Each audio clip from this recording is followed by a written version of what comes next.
গুরুত্বপূর্ণ বিষয় আলোচনা করব। সেই বিষয়টা হচ্ছে রাসূল করিম সাল্লাল্লাহু আলাইহি ওয়াসাল্লাম বলেছেন, মান তাশাব্বাহু বিকৌমিন ফাহুয়া মিনহু। যে যাকে অনুসরণ করবে, যে যাকে ভালোবাসবে, যে যার পদঙ্ক অনুসরণ করবে, তার সাথেই তার হাসর নাসর হবে, বা সে তাদেরই অন্তর্ভুক্ত একজন।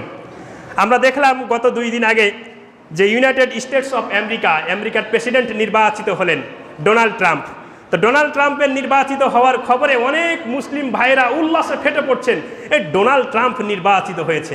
কিন্তু ভাই মনে রাখবেন, রাসূলুল্লাহ সাল্লাল্লাহু আলাইহি ওয়াসাল্লাম বলেছেন, হযরত সাওবান রাদিয়াল্লাহু তাআলা আনহু বর্ণনা করছেন যে আল কুফরু মিল্লাতুন ওয়াহিদুন।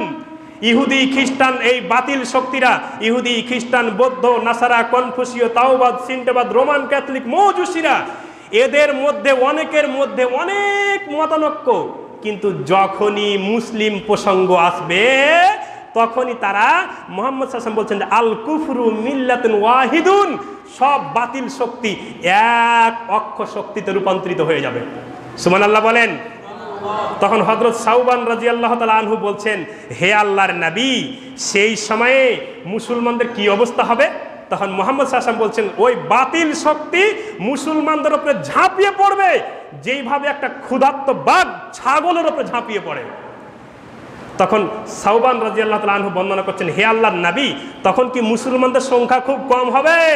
তখন রাসূল সাল্লাল্লাহু আলাইহি ওয়াসাল্লাম বলছেন, না, মুসলমানদের সংখ্যা কম হবে না, মুসলমানদের সংখ্যা অনেক হয়েও মুসলমানেরা বন্যার ফেনার নাই ভেসে যাবে।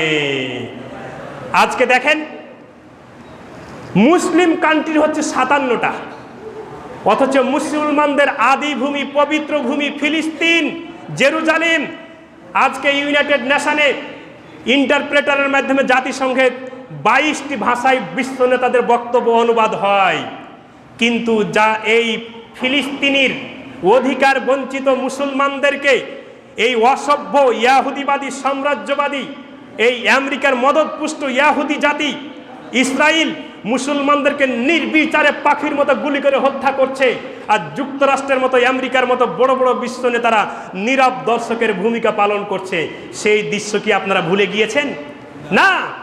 1948 সালের 12ই মে এই বেলফোর ঘোষণার মাধ্যমে এই ইহুদি জাতিকে মুসলমানদের পবিত্র ভূমিতে রাষ্ট্রের স্বাধীনতা দিয়েছে সেই আমেরিকা আপনার কখনো বন্ধু হতে পারে না। তারপরে 1967 সালের 6 দিনের আরব ইসরায়েল যুদ্ধে সিনাই পর্বতমালা, গাজা উপত্যকা, পূর্ব জেরুজালেম, গোলান মালভূমি সহ এই ইসরায়েলের করতলগত করে দিয়েছে সেই আমেরিকা।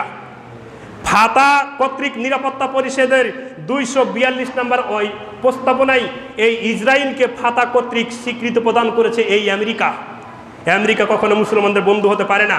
ফাতা এবং হামাসের মধ্যে যে 2006 সালের ফাতা সরকারের ঐক্যজোট ভেঙে মুসলমানদের পরাজিত করা হয়েছে, এর মূল হোতা হচ্ছে এই আমেরিকা, আর সেই আমেরিকার তরুণ নেতা ছিল ডোনাল্ড ট্রাম্প। 2006 সালে হামাস ফাতা দ্বন্দ্বের পিছনে ডোনাল্ড ট্রাম্প দায়ী।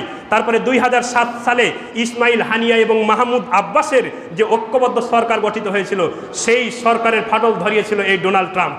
শুধু তাই নয়, ওয়াশিংটন থেকে যে আরব সেন্টারের প্রধান ইউসুফ আল মুনাজেরা এই ইহুদিবাদের পক্ষে কাজ করেন, এই সৃষ্টিটা হচ্ছে এই ডোনাল্ড ট্রাম্পের সৃষ্টি।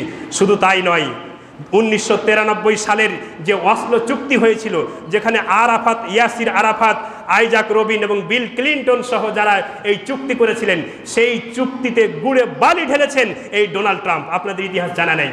তারপরে এই 7ই অক্টোবর মুক্তিকামী হামাসকে দিয়ে ইসরায়েলে যে হামলাটা হয়েছিল, এই হামলাটা করে আজকে নির্বিচারে 1 বছর প্রায় 13 মাস থেকে মুসলমানদেরকে নির্বিচারে পাখির মতো গুলি করে হত্যা করে যাচ্ছে।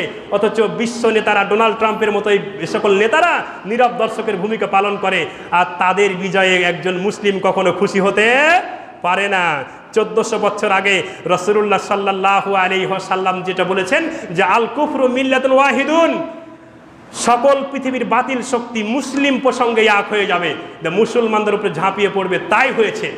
আমরা দেখতে পাচ্ছি আমাদের পার্শ্ববর্তী রাষ্ট্র মিয়ানমারের মুসলমানেরা তাদের নিজস্ব বাস্তুভিটাই নিজের জীবনের মায়া সহ্য করতে না পেরে ওই জান্তা সরকারের নির্বিচারে গুলি, অত্যাচার, নিপীড়ন, নির্যাতন সহ্য করতে না পেরে বাংলাদেশে এসে আশ্রয় নিতে বাধ্য হয়েছে। একইভাবে নির্যাতন চলছে কাশ্মীরে, কাশ্মীরে মুসলমানদেরকে অধিকার হরণ করা হয়েছে। একইভাবে নির্যাতন চালানো হচ্ছে ইয়েমেন, ওমানে। একইভাবে নির্যাতন চালানো হচ্ছে এই লিবিয়া, তারপরে সুদান, তারপরে ইরিত্রিয়া, তারপরে সোমালিয়া, তারপরে আইভরি কোস্ট, ঘানা, সকল মুসলিম কান্ট্রিগুলোকে এই United states of America, Donald ট্রাম্পের এই আমেরিকা মুসলমানদেরকে শোষণ করে খাচ্ছে। আর এরা নীরব দর্শকের ভূমিকা পালন করে। আর তাদের বিজয়ে আপনি কখনো খুশি হতে পারেন না। তবে আল্লাহ রাব্বুল আলামিনের কাছে আমরা দোয়া রাখবো যে আল্লাহ রাব্বুল আলামিন যেন কখনো কখনো কাফের মুরতাদের দ্বারাও কিন্তু আল্লাহ রাব্বুল আলামিন ইসলামের খেদমত নিয়েছেন। পারস্য থেকে যারা হজ করতে এসেছিলেন তারা কিন্তু কেউ মুহাম্মদ সাল্লাল্লাহু আলাইহি ওয়াসাল্লামকে চিনত না। আবু জাহাল নিজে প্রত্যেকের তাঁবুতে তাঁবুতে গিয়ে গিয়ে পরিচয় করেছেন যে তোমরা যারা পারস্য থেকে হজ করতে এসেছো তোমরা হজের সকল কাজ যদি পালন করো, কিন্তু ওই যে কাবা গৃহের চত্বরে পাগল ইয়াতিম মুহাম্মদ বলে একজন মানুষ কোরআন তেলাওয়াত করে, তার কাছে তোমরা গেও না। কিন্তু মানুষকে সাধারণত যেখানে যেতে নিষেধ করা হয় মানুষ কিন্তু সেখানেই বেশি যায়। তারা চিন্তা করলো আমরা পারস্য থেকে হজ করতে এসেছি, হজের কাজ যদি পরে করব, কিন্তু পাগল কেমন আমরা একটু দেখে আসি না। তারা দেখতে গেল, তো তারা দেখে তো অবাক। সাধারণত পাগলের চুল থাকে এলোমেলো, দাড়ি থাকে উস্কো খুস্কো, চেহারা থাকে উস্কো খুস্কো, কিন্তু এ কেমন পাগল? এত সুন্দর চুল, এত সুন্দর ভুরু, এত সুন্দর পরিপাটি সুশোভিত দাড়ি, এই মানুষ তো কখনো পাগল হতে পারে না। তখন তারা কান থেকে আঙ্গুল টেনে ফেলেছেন। এক পর্যায়ে মুহাম্মদ সাল্লাল্লাহু আলাইহি ওয়াসাল্লামের তেলাওয়াত তাদের কর্ণকুহর দিয়ে হৃদয় স্পর্শ করেছেন।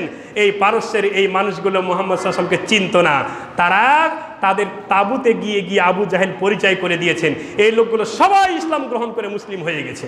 আল্লাহ রাব্বুল আলামিন কখনো কখনো ফাসিক কাফির মুরতাদের দ্বারাও কিন্তু ইসলামের খেদমত নিয়ে থাকেন। তাই আল্লাহর কাছে আমরা দোয়া করব শেখদি খাসের বাড়ি জামি মসজিদ থেকে যে আল্লাহ রাব্বুল আলামিন যেন এই কাফের নেতাদের দিয়েও হলেও যদি আল্লাহ রাব্বুল আলামিন এই মুসলমানদের, ফিলিস্তিনি মুসলমানদের ন্যায্য অধিকার যেন তাদেরকে ফিরিয়ে দেয়, বলেন আমিন। এমন একটা আইন যেন তারা পাশ করে দেয় যেন মুসলমানরা নিজেদের বাস্তুভিটাই নিজেরা শান্তিতে নির্ভয়ে ঘুমাতে পারে, বলেন আমিন। পার্শ্ববর্তী দেশ রোহিঙ্গারা প্রায় 14 থেকে 15 লক্ষ রোহিঙ্গা আমাদের বাংলাদেশে, তারা আমাদের আজকে বোঝা হিসাবে দাঁড়িয়েছে।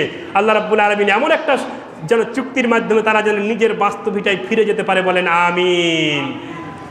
আমাদের মাঝে যারা অসুস্থ রয়েছেন দোয়া চেয়েছেন, বিশেষ করে